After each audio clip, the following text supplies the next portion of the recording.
الحمد لله نحمده ونستعينه ونستغفره ونؤمن به ونتوكل عليه ونعوذ بالله من شرور أنفسنا ومن سيئات أعمالنا من يهده الله فلا مضل له ومن يضلل فلا هادي له ونشهد أن لا إله إلا الله وحده لا شريك له ونشهد أن سيدنا ومولانا محمدا عبده ورسوله أما بعد فقد قال النبي صلى الله عليه وسلم لا تحقرن من المعروف شيئا ولو أن تلقى أخاك بوجه طلق أو كما قال عليه الصلاة والسلام. میرے محترم بزرگوں اور دوستوں، ہمارے اور آپ کے سامنے پچھلے جمعے میں حضرت لقمان علیہ السلام کی چند نصیحتیں جو انہوں نے اپنے بیٹے سے کیا تھا اس کا تذکرہ ہمارے اور آپ کے سامنے آیا تھا. آج میں نے آپ حضرات کے سامنے نبی پاک صلی اللہ علیہ وسلم کی ایک حدیث نقل کی ہے. میں کوشش یہ کروں گا کہ اسی حدیث کی روشنی میں چند معروضات آپ حضرات کے سامنے پیش کر دوں. جس حدیث کو میں نے نقل کیا ہے مسلم شریف صحاح ستہ کی کتاب میں موجود ہے.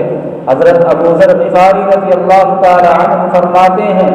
کہ نبی پاک صلی اللہ علیہ وسلم نے فرمایا کہ اے میرے صحابہ، لا تحقرن من المعروف شیئا، کہ سنو تم لوگ کبھی کسی نیکی کو حقیر مت سمجھنا، کسی نیکی کو چھوٹی مت سمجھنا،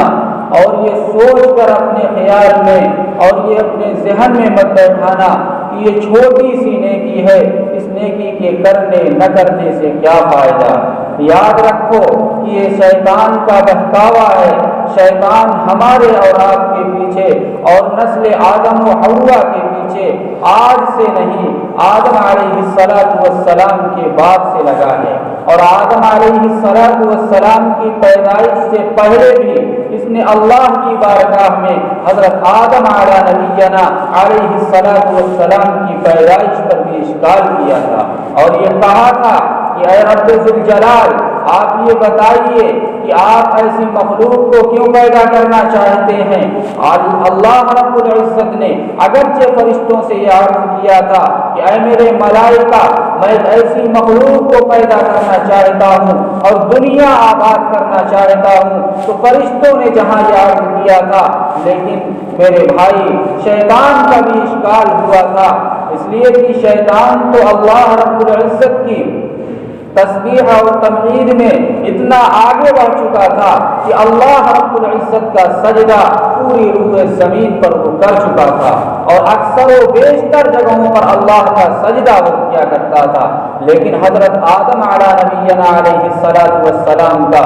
جب سجدہ کرنے کے لیے رب کائنات نے کہا اور تمام مخلوقات کے اس وقت کے یعنی فرشتے اور جن و انس جو اس وقت موجود تھے، سارے کے سارے لوگوں سے اللہ رب العزت نے یہ ارشاد فرمایا کہ اسجدوا لآدم، تم سب کے سب آدم کا سجدہ کرو. تو فرشتوں نے تو فوراً اللہ رب العزت کی بارگاہ میں آدم علیہ نبینا علیہ السلام کا سجدہ کیا. لیکن کس نے نہیں کیا؟ شیطان نے نہیں کیا اور اس پر اشکال یہ کیا کہ اے اللہ، آپ نے مجھے آگ سے پیدا کیا، میری صفت یہ ہے کہ آپ آگ کو جتنا بھڑکاؤ وہ اوپر کو جاتی ہے، اور ان کو مٹی سے پیدا کیا. مٹی کی یہ صفت بتلائی جاتی ہے کہ جب اس کو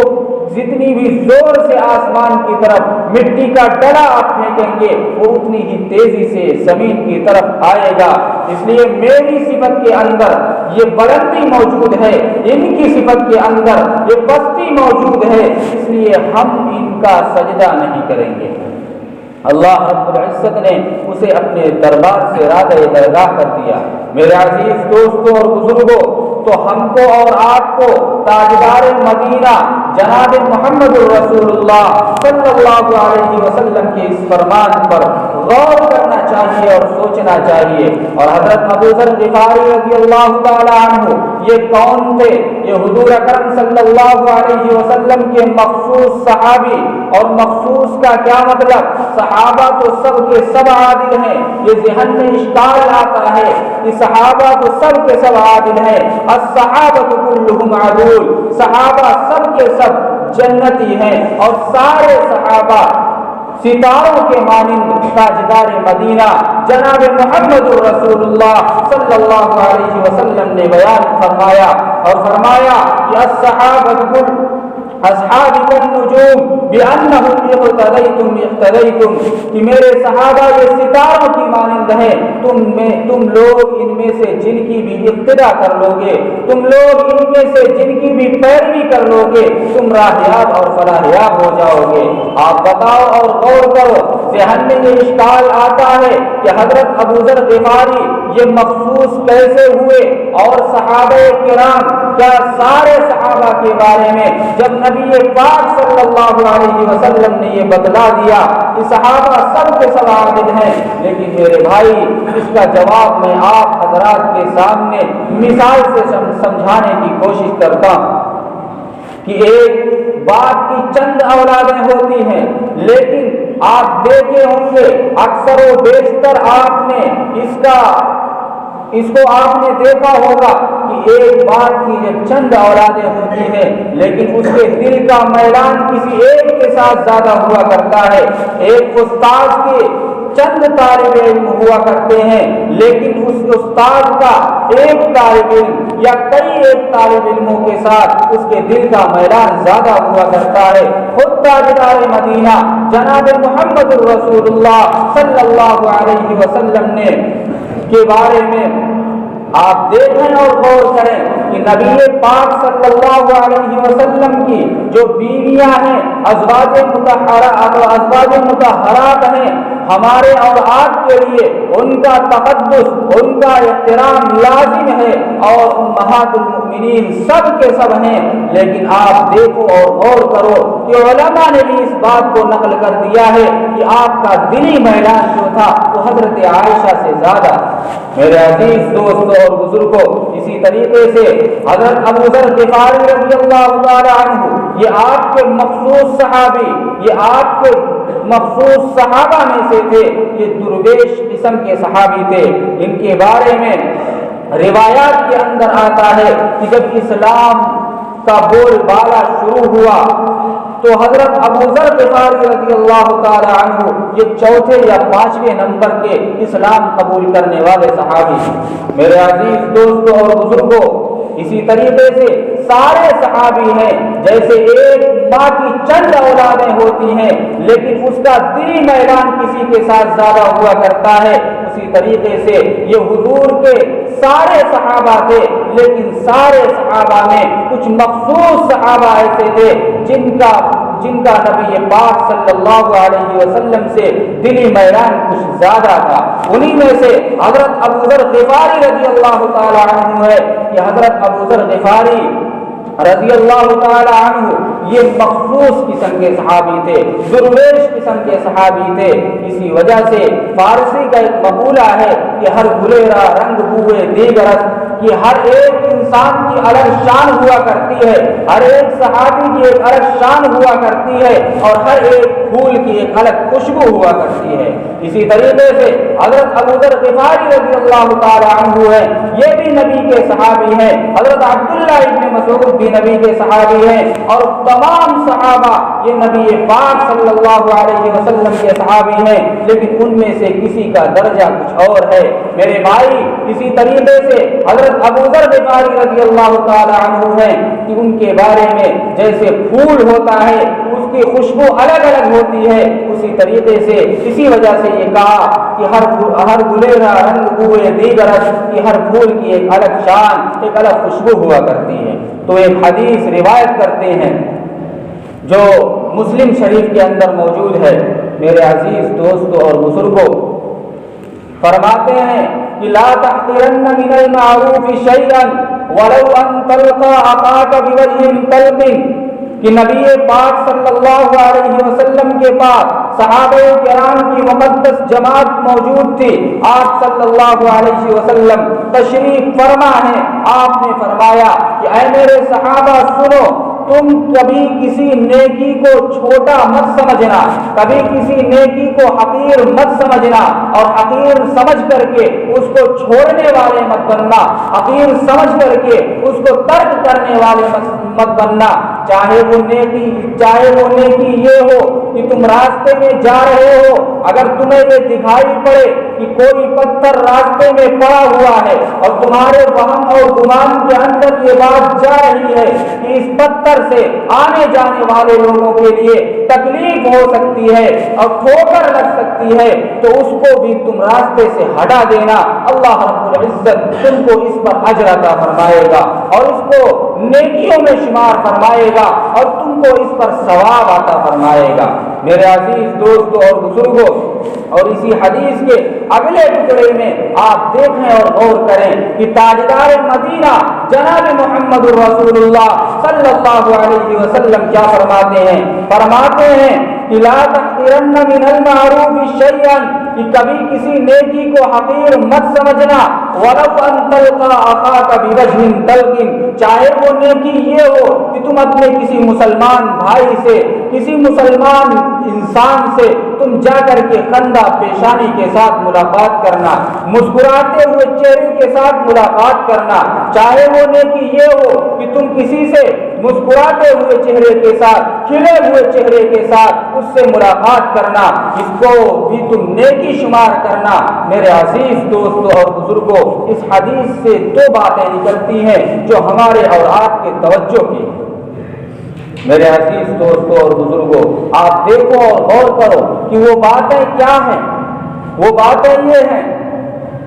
کہ اس حدیث سے جو دو باتیں نکلتی ہیں ان میں سے ایک تو جزوی بات ہے، دوسرے کلی بات ہے۔ جزوی بات تو یہ ہے کہ اپنے کسی مسلمان بھائی سے یا کسی انسان سے، اپنے معاشرے اور سماج کے لوگوں سے جب تم ملاقات کرو تو خندہ پیشانی کے ساتھ، مسکراتے ہوئے چہرے کے ساتھ، اور تم اس طریقے سے ملاقات کرو کہ تمہارا چہرہ کھلا ہوا ہو، چاہے وہ ملاقات تمہارے اپنے کسی بھائی سے ہو، چاہے وہ ملاقات تمہاری کسی اپنے پڑوسی سے ہو، چاہے وہ ملاقات تمہارے کسی بھی مومن بھائی سے ہو، چاہے تمہارے سماج اور معاشرے کا رہنے والا کوئی بھی انسان ہو، اس سے جب تم ملاقات کرو تو خندہ پیشانی کے ساتھ، مسکراتے ہوئے چہرے کے ساتھ ملاقات کرو، تو اللہ رب العزت کے نزدیک یہ تمہارے نام اعمال میں نیکی لکھی جائے گی اور اس کا شمار نیکیوں میں اللہ فرماتا ہے، اور اس پر آپ کو اجر عطا فرمائے گا، اس پر آپ کو ثواب عطا فرمائے گا۔ اللہ رب العزت اس کو نیکی میں شمار کرتا ہے۔ اس حدیث کی یہ جزوی بات ہے۔ معلوم یہ ہوا کہ اپنے کسی بھائی سے خندہ پیشانی کے ساتھ ملاقات کرنا یہ نیکی میں شمار ہوتا ہے، لیکن آپ دیکھو اور غور کرو اور اپنے معاشرے اور سماج کے اندر ٹٹول کر کے دیکھو، اپنے معاشرے اور سماج کے اندر جا کر کے دیکھو کہ ہمارا معاشرہ اور سماج کہاں جا کر کے کھڑا ہے، کہ ہمارا حال تو یہ ہے کہ ہمارے معاشرے میں باپ بیٹے سے بولنے کے لیے تیار نہیں، بیٹا باپ سے بولنے کے لیے تیار نہیں، ماں بیٹے سے بولنے کے لیے تیار نہیں، بھائی بہن سے بولنے کے لیے تیار نہیں۔ آپ بتاؤ اور غور کرو کہ نبی پاک صلی اللہ علیہ وسلم کا فرمان کیا ہے، وَلَوْ أَن تَلْقَىٰ أَخَاكَ بِوَجْهٍ طَلْقٍ، کہ اپنے کسی بھائی سے ملاقات کرو تو خندہ پیشانی کے ساتھ ملاقات کرو، اور کسی بھائی سے ملاقات کرو تو مسکراتے ہوئے چہرے کے ساتھ ملاقات کرو۔ لیکن ہمارا اور آپ کا یہ حال ہے کہ ہم اور آپ اپنے مسلمان بھائی کو دیکھتے ہیں، اگر وہ سلام و کلام کے لیے آتا ہے تو ہم چہرہ پھیر کر کے نکل جاتے ہیں، اور ہم یہ سمجھتے ہیں کہ اللہ رب العزت نے ہم کو عزت عطا فرمائی ہے۔ یاد رکھو کہ اللہ رب العزت کی بارگاہ میں جب سوال ہوگا تو اس کا کوئی جواب نہیں بن پڑے گا۔ میرے عزیز دوستوں اور بزرگوں، تو ہمیں اور آپ کو ان چیزوں پر غور کرنا چاہیے اور یہ سوچنا چاہیے کہ اللہ کے رسول کا فرمان کیا ہے، اور یہ سوچنا چاہیے کہ اللہ رب العزت نے ہم کو اور آپ کو کیا طریقہ اپنے معاشرے اور سماج میں رہنے کا دیا ہے، ہم کو اور آپ کو اللہ رب العزت نے کیا طریقہ اس معاشرے میں جینے کا سکھلایا ہے۔ جب ہم اور آپ اس طریقے پر عمل کریں گے، نبی کے فرمان پر عمل کریں گے، صحابہ کرام کی زندگی کو ٹٹولیں گے اور ان کی سیرتوں کو پڑھیں گے اور ان کی سیرتوں کو اپنی زندگی میں، ان کے عمل کو اپنی زندگی میں بیٹھائیں گے، تو میرے عزیز دوستوں اور بزرگوں، کل قیامت میں ہماری اور آپ کی کامیابی ہوگی اور اللہ رب العزت ہم کو اور آپ کو کامیاب فرمائے گا۔ لیکن ہمارا حال تو یہ ہے کہ ہم اپنے معاشرے اور سماج میں مست اور مگن ہیں۔ ہم یہ سوچتے ہیں کہ ہمارے سماج میں ہماری بڑی عزت ہے، ہماری بڑی آبرو ہے، اور لوگ یہ سمجھتے ہیں کہ یہ انسان بڑا عزت والا ہے، یہ انسان بڑا عظمت والا ہے۔ یاد رکھو کہ اللہ رب العزت نے قرآن کریم کے اندر یہ ارشاد فرما دیا کہ اللہ ہی عزت دینے والا ہے، وَتُعِزُّ مَن تَشَاءُ وَتُذِلُّ مَن تَشَاءُ۔ اللہ جس کو چاہتا ہے عزت عطا فرماتا ہے، جس کو چاہتا ہے ذلت عطا فرماتا ہے۔ اگر ذلت چاہتے ہو تو اللہ کے فرمان کو چھوڑو، اور اگر عزت چاہتے ہو تو اللہ کے فرمان پر عمل کرو، نبی کے طریقے پر عمل کرو، صحابہ کی زندگی پر دیکھو اور صحابہ کی زندگی کو عملی نمونہ بناؤ، نبی کے فرمان کو عملی نمونہ بناؤ۔ میرے عزیز دوستوں اور بزرگوں، اس دنیا کی زندگی تو چند روزہ زندگی ہے، یہ دنیا امتحان گاہ ہے، یہ دنیا سیرگاہ ہے۔ اس دنیا میں ہم اور آپ اس لیے آئے ہیں تاکہ اپنی آخرت کی زندگی کی کچھ تیاری کر لیں اور آخرت کی زندگی کے لیے کچھ راستے سفر مانگ لیں۔ لیکن ہمارا حال تو یہ ہے کہ ہم دنیا کے اندر آ کر کے یہ سمجھتے ہیں کہ یہ امتحان گاہ نہیں بلکہ یہ دنیا سیرگاہ اور آرام گاہ ہو گئی ہے۔ میرے عزیز دوستوں اور بزرگوں، تو میں نے جو ایک بات بتائی تھی کہ حضور اکرم صلی اللہ علیہ وسلم کا یہ فرمان ہے کہ کسی بھی نیکی کو کبھی چھوٹا سمجھ کر، حقیر سمجھ کر تم اس کو چھوڑنے والے مت بننا، اور اپنے معاشرے اور سماج کے اندر جب تم رہنا اور اپنی زندگی کو گزارنا تو گزارنے کے اندر اس چیز کا خاص خیال کرنا کہ تم اپنے بھائی سے خندہ پیشانی کے ساتھ ملاقات کرنا۔ آج ہمارے معاشرے اور سماج کے اندر یہ چیز بالکل آیا ہو گئی ہے اور یہ چیز مشہور ہو گئی ہے کہ جو لوگ بزرگ ہوتے ہیں، جو لوگ اللہ کے قریبی بندے ہوتے ہیں، جو لوگ تصوف اور طریقت کے راستے پر چلنے والے ہوتے ہیں، وہ کسی سے کبھی خندہ پیشانی سے ملاقات نہیں کرتے، وہ کسی سے مسکراتے ہوئے چہرے سے ملاقات نہیں کرتے اور کسی سے ہنس کر کے بات نہیں کرتے۔ یاد رکھو یہ چیز غلط مشہور ہے۔ میرے عزیز دوستوں اور بزرگوں، آپ دیکھیں اور غور کریں، جو لوگ مصنوعی قسم کے درویش بنتے ہیں، جو لوگ بنے بنائے بابا بنتے ہیں، اور ان کا حال یہ ہوتا ہے کہ ان کا نبی سے کوئی تعلق نہیں ہوتا، ان کا اللہ سے کوئی تعلق نہیں ہوتا، اور وہ کہتے ہیں کہ ہم دوسرے درجے کو پہنچ چکے ہیں اور تکوینی نظام کے اندر اپنی عزت کو اور اپنے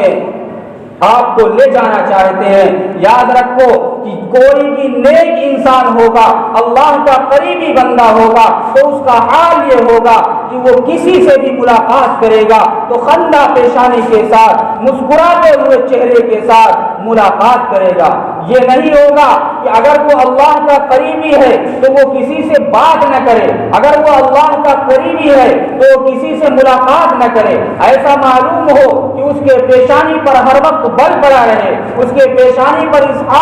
یہ حال رہے کہ اس انسان کو اگر کوئی دیکھے تو یہ سمجھے کہ یہ انسان لیا دیا معلوم ہوتا ہے، اس کا نقصان ہو گیا ہے، چاہے یہ تجارت میں نقصان ہوا، چاہے کسی اور چیز میں نقصان ہوا، اس کا چہرہ اس طریقے سے بنا ہوا ہوگا۔ میرے بھائی، اللہ والوں کی یہ پہچان ہوا کرتی ہے کہ جب وہ کسی بھائی سے ملاقات کرتے ہیں، ان سے جب وہ ملاقات کے وقت ہوتے ہیں تو ان کا حال یہ ہوتا ہے کہ وہ مسکراتے ہوئے چہرے کے ساتھ، کھلے ہوئے چہرے کے ساتھ، خندہ پیشانی کے ساتھ ملاقات کرتے ہیں۔ ہم نے اور آپ نے تو دیکھا ہی ہوگا حضرت والد محترم مولانا عبدالرب صاحب رحمۃ اللہ علیہ کو اللہ ان کی قبر کو نور سے بھر دے، ان کا حال یہ تھا کہ وہ اپنے کسی بھی دشمن سے بھی ملاقات کیا کرتے. تو آپ اور ہم اگر ان کی زندگی کو ٹٹول کر کے دیکھیں اور یہ سوچیں کہ اگر وہ کسی دشمن سے بھی ملاقات کرتے تھے تو مسکراتے ہوئے چہرے سے ملاقات کرتے تھے, وہ خندہ پیشانی کے ساتھ ملاقات کرتے تھے. ان کو ہم نے اور آپ نے, اگر میں حقیقت بیان کر دوں, ہم نے اور آپ نے ان کو پہچان نہیں پائے, ہم اور آپ ان کو پہچاننے سے محروم رہ گئے. میرے عزیز دوستوں اور بزرگوں, جب کوئی نعمت اس دنیا سے چھن جاتی ہے اور اس دنیا سے چلی جاتی ہے تب اس کی قدر معلوم ہوتی ہے. میرے عزیز دوستوں اور بزرگوں, میں زیادہ اس بات پر بیان نہ کر کے لیکن اتنا ضرور کہوں گا کہ ہم نے اپنی زندگی میں اتنا دیکھا ہے کہ اگر ان کی دل میں کوئی بات آتی اور ان کے دل کے اندر وہ بات بیٹھ جاتی اور اس کو وہ کہتے کہ مجھے یہ لگتا ہے کہ ایسا ہو سکتا ہے, ایسا میرا دل کہہ رہا ہے, میرا گمان یہاں تک جا رہا ہے, تو میرے عزیز دوستوں اور بزرگوں, ہم نے اپنی زندگی کے اندر کئی مرتبہ ان کو اندازہ ہے اور دیکھا ہے کہ ویسے ہی اللہ رب العزت اس دنیا کے اندر نظام بناتا ہے اور اس دنیا کے اندر ویسے ہی اللہ رب العزت وہ طریقہ اپناتا, اسی طریقے سے اس نظام کو چلاتا ہے. میرے عزیز دوستوں اور بزرگوں, اکثر و بیشتر ہم نے یہ دیکھا ہے کہ ان کی کہی ہوئی بات آئندہ مستقبل میں سچ ثابت ہو جایا کرتی تھی. تو ہمیں اور آپ کو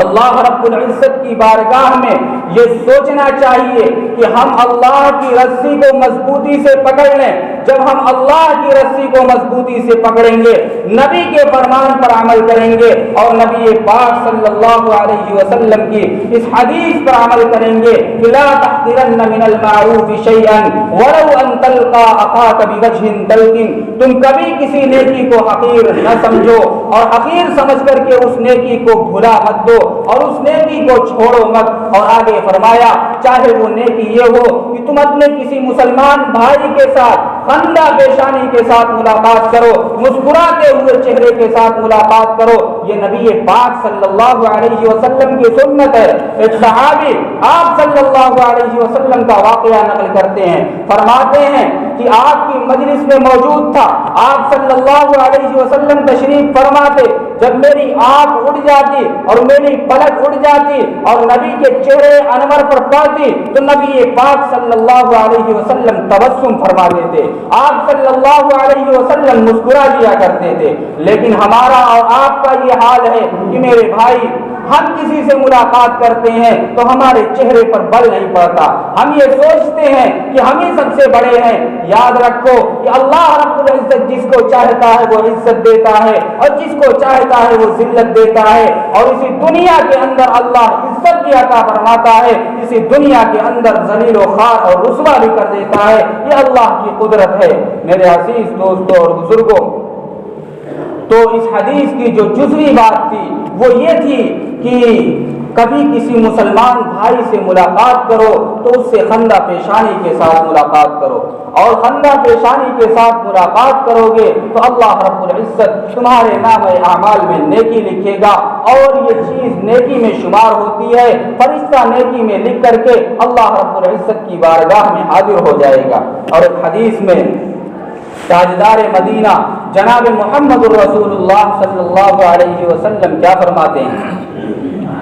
فرماتے ہیں کہ جب تم اپنے گھر کے اندر جاؤ تو اپنی بیوی سے ملاقات کرو, ملاقات سے پہلے تم جب سلام کرو اپنے گھر کے اندر جاؤ, چاہے اپنی بیوی ہو, لیکن اس کے باوجود نبی پاک صلی اللہ علیہ وسلم فرما رہے ہیں کہ دروازے سے داخل ہو تب بھی تم سلام کرو, اور سلام کرنے کے بعد جب گھر میں جاؤ تو تم اس سے مسکراتے ہوئے چہرے سے ملاقات کرو. اور اس لیے فرمایا کہ